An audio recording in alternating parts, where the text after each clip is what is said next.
Toubactu officiel bis ni ki tey daal jàpp leen dootu leen amati benn jaaxle si wàllu info bu gaaw te wóor.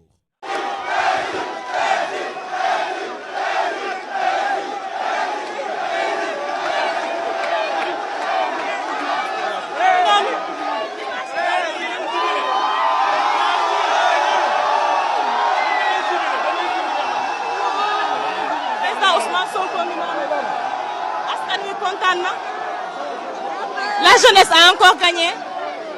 La jeunesse a encore gagné. Donc, gis ngeen ko noonu ci image yi.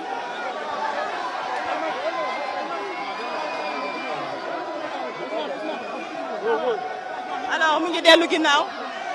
Mu ngi dellu ginnaaw. Mu ngi dellu ginnaaw. Mu ngi dellu ginnaaw. Mu ngi duggaat.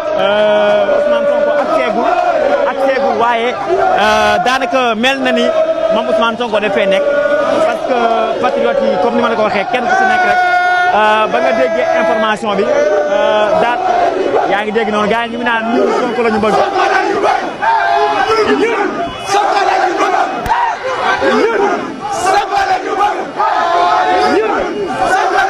voilà Djibi Sarr ñoom leader yi nga xam ne ñoom ñooy waa Yewwi Askan Wi wala waa